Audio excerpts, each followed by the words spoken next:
Welcome, dear listener, and thanks for joining us. I'm Yanto. And I'm Stephen. And this is a podcast all about the weird and wonderful world of the dark comedy anthology series, Inside Number 9. On each episode, we'll be diving into another one of Steve Pemberton and Reece Shearsmith's twisted tales, putting it under a lens and examining it to within an inch of its life. So make yourself comfortable, grab a cup of tea, and join us for The Ninth Degree.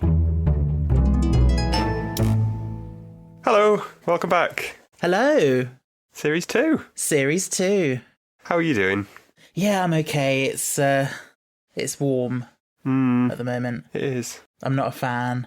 Hay fever's kicking me in the arse, so that's not much fun either. I know, I hate it. I hate June. What's June ever done to you? Lots of things, every year. I just pictured this sweet little old lady called June that you hate. Yep. But yeah, I don't like it, and it's looking at the weather forecast, it's just going to increase. Aww. I'm sure if we've got any American listeners or whatever, they're probably listening thinking, oh, you Brits just complain about the heat. Yeah, we complain when it's too cold, we complain when it's too warm. Yeah. But this isn't a weather podcast. It's not, no. We're back for Series 2 of Inside Number 9. We are, yeah. I know we mentioned on the last one as well, but it's nice to see that people are listening and enjoying the discussions. Yeah, that's lovely. It's nice to actually get a bit of feedback and not just, shouting into the void. Yeah, and I saw someone commenting about the hidden title. Yes. On a TikTok that I saw. I think it was a TikTok earlier. And I was like, yay, people are playing. Yeah, people are giving little hints with emojis. Yeah. Nice. Did we... Oh, yeah, we've got to reveal what our hidden title was from... Indeed. The Harrowing, don't we? Yeah. So we were a bit sneaky with that one, weren't we? We've had to start getting creative. I don't know how much longer these can go without becoming ridiculous, but yeah.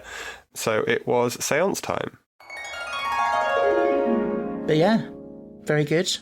Very creepy episode. Very creepy. Right. I half expected a seance. Time to find out where the hair was. Did you spot it? There we go. Yeah. Remember to look out for or listen out for one in this episode.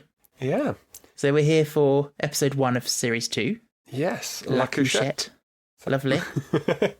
The Inside Number 9 wiki description says, on board the sleeper train from Paris to Bourg-Saint-Maurice, a motley collection of passengers try to get a night's sleep as the train makes its way across France. But as the sleeping compartment fills up, the chances of that begin to look highly unlikely. Cool. So, first question, have you ever been on a sleeper train? Absolutely not. No. Have you?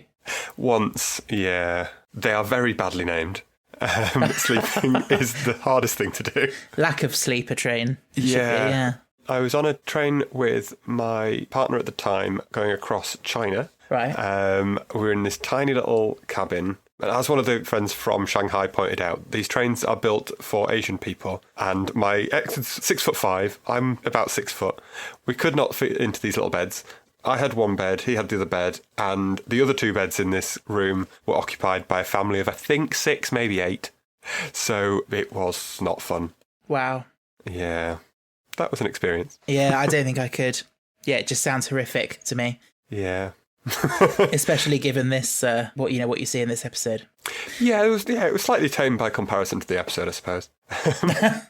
It's a good one, though, isn't it? It's a good it is a opener great to one. the series. This is probably the episode I've seen the most because this is the episode I show to everyone. This is my episode that I try to introduce them to it with. Yeah. Because I feel like if you don't love this, or you don't at least enjoy this, you're probably not going to like the series. True. Because this kind of encompasses everything that they do. Mm. From the twist to the dark comedy to the character work, the setting. I do love this one. Do you find that it normally works? People do get hooked on the show from this? Yeah. I've not had anyone say they didn't enjoy it. Everyone then wanted to watch another one, so... Yeah. So my boyfriend Ben, when I started watching the series, we watched it together. And then sometime this series, he stopped watching and just said, you can just watch it on your own because it wasn't really for him. But he did say, when I said we were recording this today, I said, do you remember the one on the sleeper train?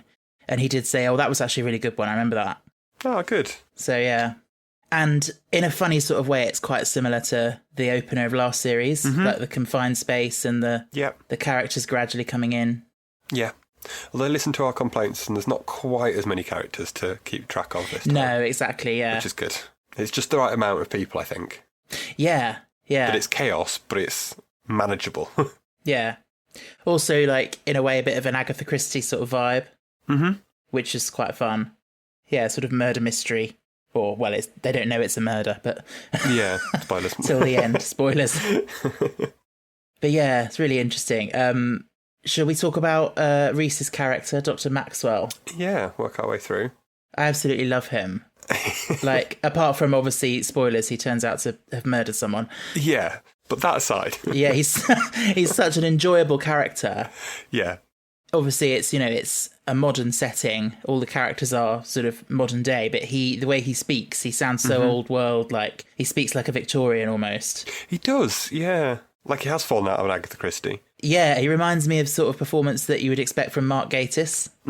I really like. He's irritable, but he's polite, or he tries to be polite. And then, yeah, as polite as he can be. Yeah, exactly. It's like, and when he's speaking to the German man, and he's like, "Could you close the window, please?" And he's like, "Schließen die das Fenster bitte." And it's like, it gave me a good my rusty GCSE German gave me a bit of a workout with that. Yeah, I think I pieced most of it together. Yeah, it's quite pieceable together, isn't it? If you don't speak German. Yeah. I mean, Ich muss scheißen is quite obvious, isn't it? Yeah. We'll get to that at some point. But yeah, he's our opening character. And it does set the scene well of, like, you can imagine being in that room and trying to ostensibly just get some sleep for a job interview. Yeah. And just the worst character after even worse character comes in to... Yeah, it's mind-blowing. It's like every person just has no idea how to behave in that kind of situation or in public. Like, no. Jorg, the German man who is played by Steve, is the first one we meet, and he's just disgusting. Yeah. It's actually quite difficult to watch, actually, for me. It's quite... makes me feel quite ill at some points. Yeah, he's a grim character. Yeah. But I guess he needed to be to throw off the twist at the end so well. But, poor... So it's such a contrast from Reese's character is this so sort of prim and proper, polite... the way he so carefully gets into bed and folds the blanket and clasps his hands on his chest. It's so fun to watch. And then you get this awful man just come in and making all these noises and... Yeah, spitting out the window and... opening windows, So bad. And then the porn on the phone... Yeah, what? And the way he sort of chuckles to himself as if it's some sort of little joke. I know. What makes me laugh is when he puts it away and he sort of makes this little German noise. So he goes like dee da dee da dee da dee to himself. That is so weird. It's so weird. It'd be weird enough in private, let alone in public. He's just sort of chuckling away to himself at some porn. Not the intended reaction, I don't think. No. Yeah, it's very strange. What will they do in these videos? Yeah. What will they think of next? Yeah. But, yeah. I know, obviously we have to, if you're going from the first time you watch this and you don't know the twist, like, you just feel so sorry for Dr. Maxwell. Oh, yeah. And it's almost like as the characters get worse and worse and worse and it gets more and more aggravating that you're thinking he's going to murder someone rather than that he already has. Yeah. Because he really does try and keep his cool. And you just feel so sorry for him. Like all he wants is just peace and quiet. He's obviously, bought a ticket for this train and he just wants, a quiet night in bed without being disturbed. Yeah. And then, like you say, the worst people in the world just get into the train carriage. Yeah. Kath and Les... Yeah, the northern couple. They're not as bad. No, they're not. They're trying to be considerate, at least. Well, at least Kath is. Well, yeah, true. She seems the most aware of trying to be quiet and everything. She's just not very good at it. No, like the bit with the zip, that is funny. Zips make the most noise. It's incredible how much noise they can make when you want them to be quiet. And actually by dragging it out, she's making more of a thing of it than if she'd just done it quickly. Yeah. And he just opens his eyes and he's like, could you just get on with it, please? So, yeah, I have to say, with all due respect to you as I know you come from Yorkshire, but Yep. this couple is what my dad would describe as typical gobby northerners. Right. I didn't even think they were that gobby, to be honest. Oh, well, that's my dad. He's a boomer from Surrey, so what do you expect? But There was a lot of phrases that I wondered if they made sense to you, or whether they they translate down south. okay, such as? Well, like, is put the big light on a phrase down south? Oh, yeah. Okay, Yeah, it is. I didn't know if that was a northern thing.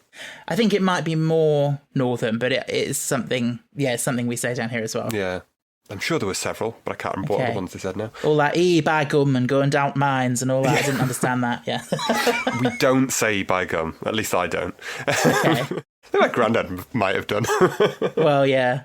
But he's even, like, Les is even wearing, like, a flat cap, like, Yeah. which is quite... But yeah, they're very good. And the line about the crab sticks. Yes. I feel like he'd wanted, like Steve or Reese had wanted to get that in for a while and didn't know where to put it somewhere. And they were Yes. just happy to get a way of getting it in. That's funny. Yeah, that makes sense.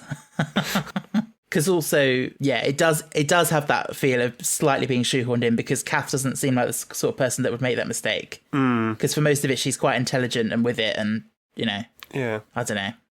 But yeah, it's funny though. It's a great line. So that's Mark Benson Mm-hmm. and Julie Hesmond-Hausch, Indeed. which I specifically Googled the pronunciation of before we recorded to make sure I You got were it about right. to say, I was like, oh, how are we going to go here? Are we going to get it right? Yeah, no, I specifically Googled, and yeah, apparently that is how she says it's pronounced. It so is, yeah. we'll go with that. Okay. I once said it on my other podcast, and I said it wrong, and it's haunted me ever since. So.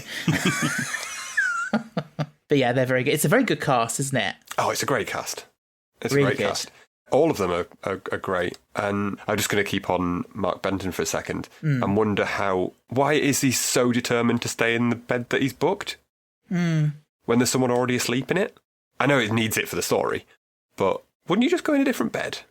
Well, you would, wouldn't you? But then for some reason, he's like, "Oh, I want to go on the top," and she's like, "You're not 6." Yeah. So is it just that? Is he just got this Maybe. immature thing that he wants the top bunk? Maybe. Yeah. And then Shona turns up. Well, Shona and Shona. Hugo. I didn't even know his Yes. name, actually.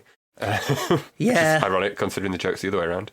Once again, Shona, someone who has absolutely no idea how to behave, but also quite realistic as like a backpacking person. Yeah.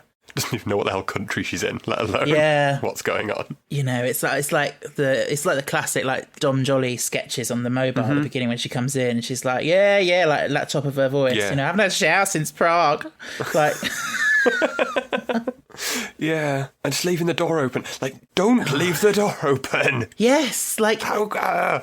were you born in a barn? I just don't, it's people not being able to appreciate what effect any of their actions have on other people. It's a shared facility, isn't it? So you have to bear that in mind, like how you would, if you were trying to get to sleep, how you would feel. But yeah, it's just the way of the world, isn't it? But so Shona, played by Jessica Gunning, who's well known these days for Baby Reindeer, Indeed, yes. which I've not watched, but Me neither. apparently it's very good. But we know her obviously as Stacey Campbell from Doctor who got turned into adipose. Oh.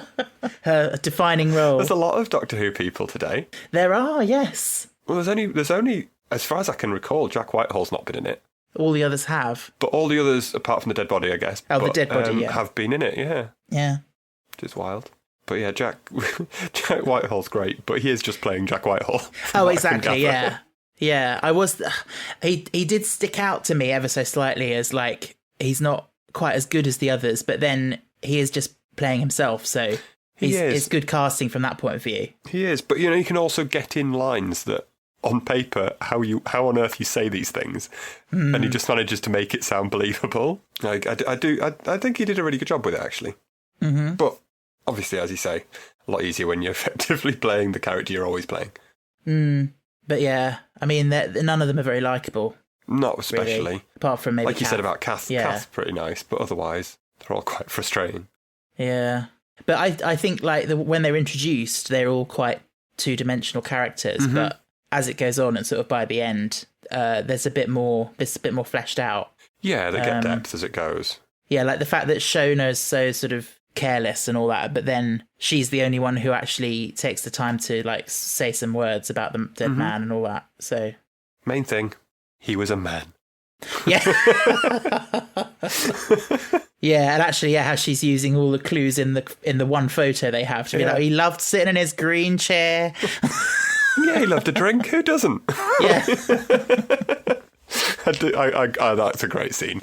And she just elaborates so much and makes up this whole guy's backstory for him. Yeah. And she said he has a great sense of humour, and Hugo's like, we don't actually know that. She's like, I'm going by the picture. I was wondering when I was watching it, like, how they filmed it, because it's very realistic, like the movement of the train and everything. Mm-hmm. And then I looked it up, and apparently it was all on springs. Yeah, and there was someone outside just giving it a shake. Yeah, which is exactly... Jack Whitehall was ill because he got trouble sickness from it. He did, which again is so in character. Yeah. He would be the one. Yeah. Well, him or Jorg. Ugh, yeah. But yeah, I did think that was very effective. Like, because when you look in the background, you can just see the curtains just like shifting. Mm-hmm. Yeah. It's very clever. It must have been a nightmare to film because it said they just had to keep taking walls out and putting them back in and taking walls out and putting them back in. Yes. It must have been very claustrophobic. Yeah, another one for our fellow Doctor Who fans, like we said before, a bit like Midnight. Very confined space, and I think they had to film that in quite a similar way. Yeah. But yeah, then we get kind of a midpoint. There's a reveal of this corpse. Yeah. The face just hangs down over the side of the bed. Yeah. It's quite a tonal shift. Yes. Because I did wonder if the whole episode was just going to be them keeping Reese's character up and him just getting more and more annoyed.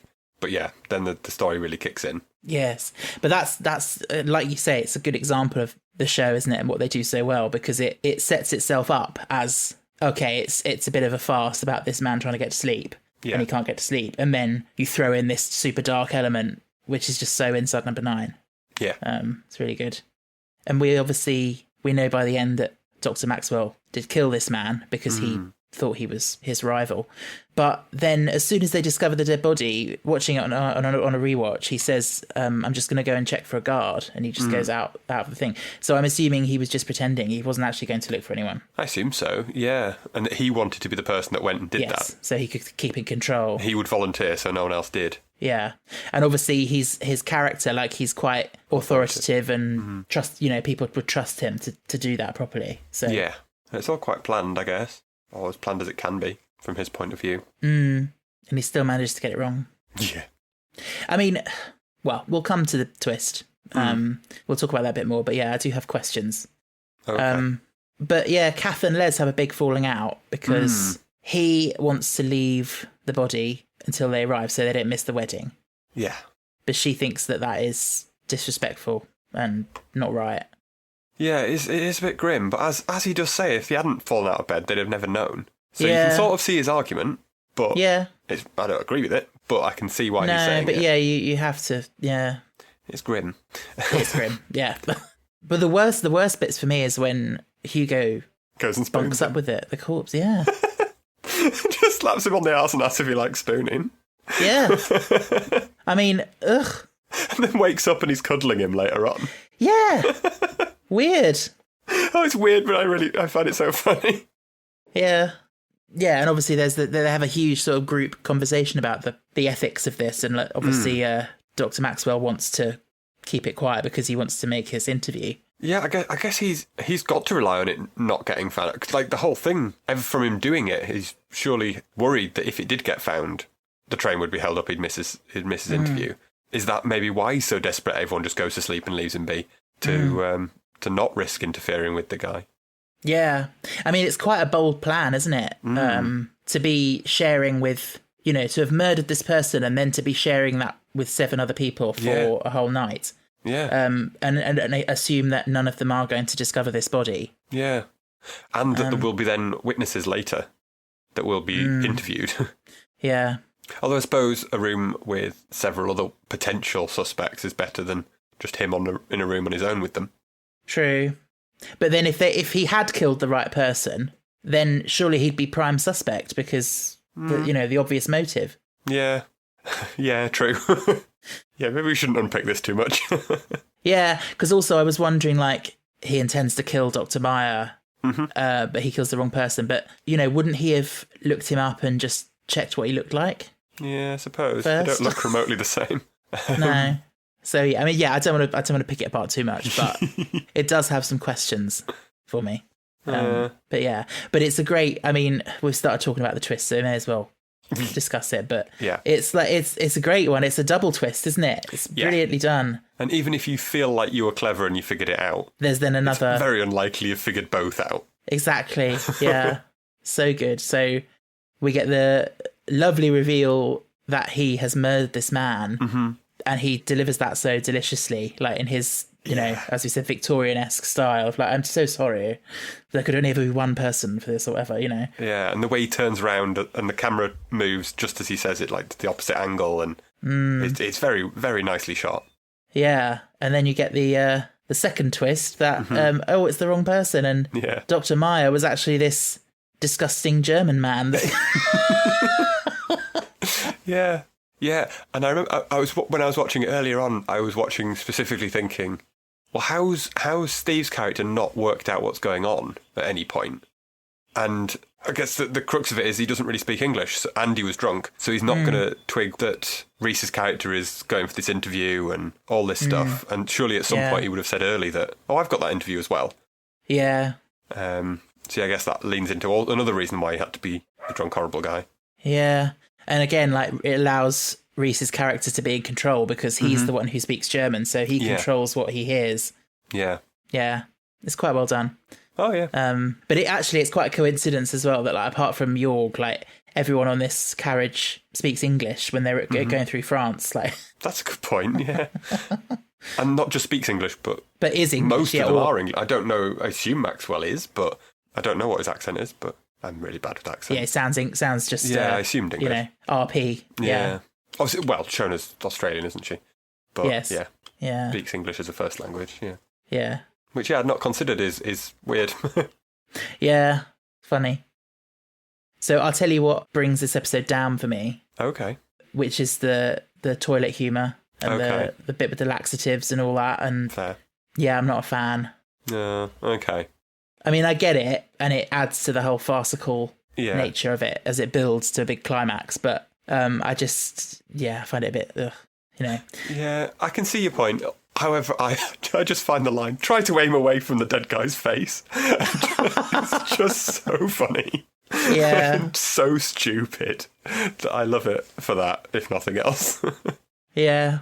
It's like, what's the most form of disrespect we can do to this corpse? Yes. It is, and it is funny when Kath comes back in and Hugo's just like, you're going to need to get some shoes or whatever he says, yeah. Yeah. He takes a minute before he even uses the box. It's like, you had time to tip the shoes out. Absolutely, yeah. But no. No. They were from Next, apparently. They were. Yeah. The height of class up here. What did you think was going to happen on first watch when there was the whole there's a body on the track thing? Oh, yeah. I'm struggling to remember actually what I thought. I think I probably did think for a second, I probably went with the suggestion that Kath had killed herself. Yeah, I think I did as well. In hindsight, wild that she would have ever done that on the day of her daughter's wedding. Yeah. But I'm sure that did cross my mind at the time. You kill yourself on the day of my daughter's wedding. Yeah, but that's a great moment when I love those kind of things when, everyone's sort of resigned themselves almost to this fact that this awful thing's happened, and then she just walks in like nothing's happened. Yeah, she's been off, got a coffee. And she's like, and then what's that smell and all that? I did love the light just before that scene, actually, the lighting when it's panning around everyone's faces and it pans to her face and she's in darkness and then you see the flashing lights go across and you see that she's not asleep. She can't sleep and that she's miserable and annoyed. Yeah, because Les has been saying, night, Kath, and we've heard nothing, and then you see her face. Yes, she is awake, and she's just got the hump. I loved that little shot. Yes, that was beautifully done. Yeah, it's all really well shot, actually. I saw a thing that said that they'd storyboarded the entire thing to plan every shot, and I just loved that level of commitment. I couldn't be asked.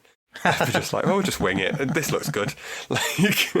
That's why I couldn't work in a serious job. It must be tricky, though, for a room so small to get artsy shots. And, like, you don't have a lot to play with. No, exactly. So it's quite cool that they could do that. Yeah. Shona's my favourite character in this. Like, all her little phrases. Like, when they're talking about having hepatitis and she only got A, as if it was some sort of consolation prize. Yeah, she's disappointed that it was only A, yeah. And that she does carry on with Hugo afterwards. It's interesting. Wonder what they got up to. I just love when he comes in wearing the I Love Aussie Boys t-shirt. Several sizes too big, hanging down by his knees. Aww. But yeah, it does do a fantastic showing of their skills. And like I say, why I show this to people, because it does summarise everything so well. All the dark humour as it goes towards the end especially. But not just the dark humour, just all the little lines. I love the joke about the Nan having a cute angina. Always. Oh, yeah. It's not so much the joke as his delivery of it that... Absolutely, yeah, it's a classic. Yeah. I know it's not original, but I don't care. Yeah, but it's the way he says it, yeah. He's, again, great casting, perfect for that role. Oh, yeah. Every one of them would stand out. It's speaking as someone who, I've directed plays, I've also directed a play that I've written myself. And like when you get the casting right and when you get the right people that you really wanted for this role, like it just elevates it and it just makes it absolutely what you want. Yeah. It must make it so much easier to film it. Exactly. When you're not having to engineer the chemistry. Yeah. When that's just happening. Like I totally buy Les and Kath as a couple. Oh, completely. 100%. Yeah. They have such great chemistry. Yeah. Even from the minute they walk in, just, you hear them outside the door, oh, here we are, number 9, and then they come and all the little bickering about, hanging the suits up and everything. Yeah. And all his, like, horrible, been married for far too long husband jokes about... Oh, typical straight people humour, yeah. I've been by a dead body every night for the past 25 years or whatever. Yeah. I buy them so much. This is almost a downside of Inside Number 9, like... They have such great characters and such great stories, but we only get half an hour with them. And yeah. I mean, I guess it's that thing of if you don't have that long, then you only see the good stuff. But yeah, they're great, and I wanted more. I know, yeah. It's kind of a blessing and a curse, isn't it? You've got these, they're almost bite-sized chunks. Yeah. But they're bite-sized chunks of gold, to mix metaphors. Sounds painful. But yeah. Yeah. Did you spot the hair in this one? Well, I didn't.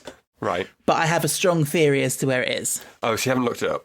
No, I haven't. Where do you think it is? So I was planning to watch it for a third time before recording, and I didn't get a chance to. So I was planning to look and see if it was in the place I thought it was. Yeah. So I haven't had a chance to see. There's only one place it can be, I think. Well, yeah, I'm guessing it's in the photo. It is. Yeah. Okay. On a table next to the guy that likes to drink that we don't know the name of. Yes. Apparently his name's Eve. Apparently. Yeah, I saw it in the credits. But, yes. Yeah, about 15 minutes in. Okay. Excellent. Yeah, that's quite a clever one. I like that one. Yeah. There's at least one other one that I can think of that's in picture form, but that's not for a very long time. Oh, right. Okay. So, should we think about rating it out of 9? I'll let you go first. Well, I've now been very efficient and I've made a spreadsheet of our previous ratings so I can love a spreadsheet. Look at what I'm comparing it to. So far, the highest I've given anything has been a 7, which I gave to Sardines and Tom and Jerry. I do think this is just as good, if not better. So I might be tempted to give it an 8 out of 9. Nice. Yeah, I'm giving it an 8. Awesome. I've been debating, and this is purely my view of it. It's one of my favourites. As I said, I show it to people because I think it's so emblematic of the series. Like, it covers so much of what they do that I'm giving it a 9. Wow. I feel like we need a fanfare or something. 9 out of 9. Yeah, it's one of the all-time greats for me. Good.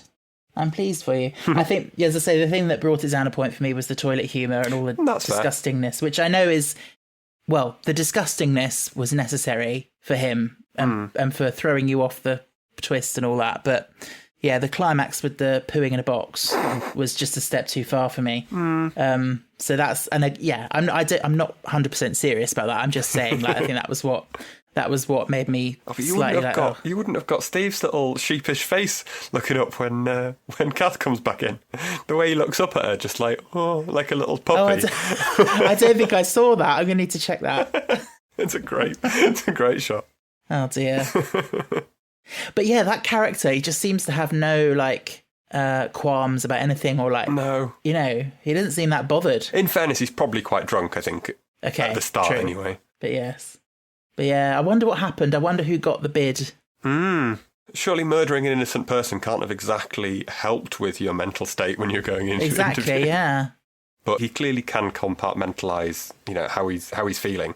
So maybe he just utterly ignored it and just ploughed on with his presumably pre-planned audition, effectively, for this role of whatever he was doing that I can't remember at The Who. Possibly. He does seem quite shaken, though, when he realises that he's killed the wrong person. Because ultimately he's a good guy, in theory. Like, he's trying to get a job to do stuff that will benefit human. That's the thing, isn't it? It's like an ethics dilemma of, like, you know, but also it's like, you know, who's to say that his thing is more important than anyone else's? Definitely. And, you know, it's arrogant, isn't it, that he thinks he's the one. Yeah, so... Yeah. Oh, yeah. Don't... I'm saying he can justify it. I'm not saying I do. Yeah. Yeah, great episode. Great start to the series. It is a very strong start to the series. I think, if I remember rightly, I think this might have been the first episode I ever watched. Ah. Potentially. That's interesting. That might say a lot about why you love it so much as well. Potentially. Yeah. Very good. So there we go. Hopefully people might have spotted our hidden episode title in there somewhere. Good luck. We shall reveal all next week. Next week is... Oh, it's a classic, isn't it? It is a big one. Another classic. 12 Days of Christine. It's a strong series, this series, I feel. It looks like it, doesn't it? With maybe one exception, but... Yeah, I think, there's only one that I'm a bit off on. But I think this is probably the series that I think is most consistently strong. Mm-hmm. Very exciting. Well, I look forward to discussing that next week. We should be back. But right now, I think we're closing the door on number 9. But you never really leave, do you? Thanks for listening to The Ninth Degree. If you'd like to get in touch, you can find us on Instagram, Twitter and TikTok at Ninth Degree Pod, or email us at ninthdegreepod@gmail.com. You can also leave us a rating or a review wherever you get your podcasts.